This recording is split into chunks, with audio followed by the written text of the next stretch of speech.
Muslim Viewpoint, a video podcast powered by the national nonprofit media platform American Muslim Today. I'm Maya Gayler, and today we're unpacking a fast-moving, deeply troubling story that has once again brought two nuclear-armed neighbors to the brink, India and Pakistan.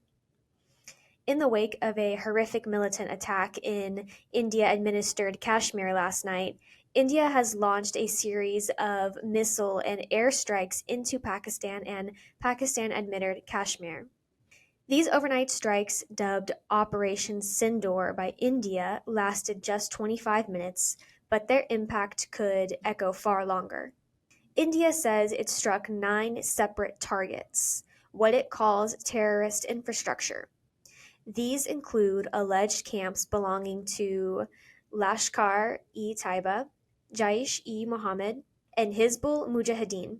According to Indian officials, the operation was a targeted response to the April 22nd massacre in Pahalgam, where 26 civilians, including a Nepali national, were killed.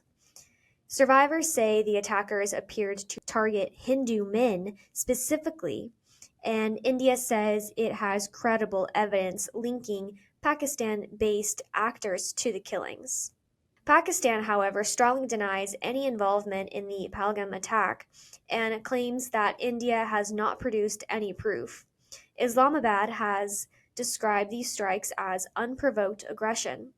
Prime Minister Shehbaz Sharif has vowed retaliation, calling it a heinous act that will not go unpunished.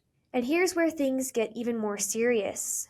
Pakistan says that only 6 locations were hit, not 9, and claims it has shot down 5 Indian fighter jets and a drone. India has not confirmed any of those losses. Pakistan's military reports that 26 people were killed in the Indian airstrikes, among them a 3-year-old girl and 46 others injured. On the Indian side, officials say 15 civilians were killed and dozens injured due to Pakistani shelling along the line of control, the disputed border between the two nations. This is not the first time we've seen this tactic. In 2016, after 19 soldiers were killed in Uri, India launched surgical strikes across the line of control. In 2019, after the Pulwama bombing that killed 40 Indian parliamentary troops, India carried out airstrikes deep into Balakot, sparking a retaliatory aerial dogfight with Pakistan. But this time, analysts say it feels different. The scale is broader. India targeted sites not just in the usual flashpoint of Pakistan-administered Kashmir, but deep inside Pakistan itself. And unlike previous strikes that emphasized secrecy or deniability, India appears to be sending a public, deliberate message. Deterrence is back on the table. Former Indian High Commissioner to Pakistan, A.J. Bisaria, called this a Balakot Plus operation, more visible, more extensive, and aimed at multiple groups simultaneously. Pakistan's Defense Minister Khawaja Asif warned that India's actions were a clear-cut violation of international borders, an invitation to expand the conflict, as he put it. While Asif insists that Pakistan is trying to avoid full-scale war, he also made it clear the military is braced for an all-out war if necessary. So what happens now? Experts agree that Pakistan's response is all but inevitable. Some anticipate surgical strikes in return. Others warn that this tit-for-tat could easily spiral into something much larger, especially if civilian casualties continue to rise. And in the middle of it all, millions of people on both sides of the border, many of whom are just trying to live their lives. In India's capital, New Delhi, civilians shared mixed reactions. Some supported the strikes, expressing anger at the Pahalgam attack. Others worried about the toll war would take on the economy and ordinary families. One woman who was interviewed by the BBC said war might make things more terrible for the economy, for civilians, for the people who are going to fight on behalf of us.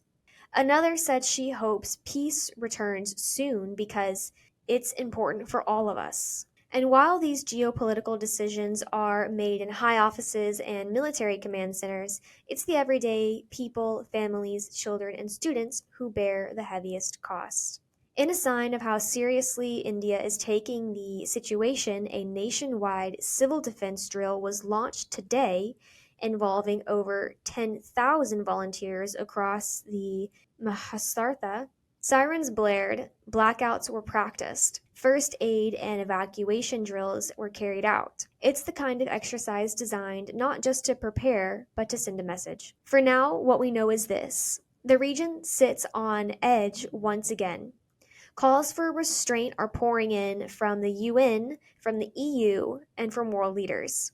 But history tells us that it only takes one more strike, one more miscalculation to ignite something far harder to contain. So, what should we, as global citizens, as Muslims, as people who care about justice and peace, take from all of this? We remember the pain in Pahalgam was real, that families are mourning across Kashmir. But we also remember that real accountability is not achieved through vengeance. That escalation, especially between two nuclear powers, is a risk that it could engulf the entire region. And we must demand from our leaders in Pakistan and India and beyond not more firepower, but more foresight, not more violence, but more vision.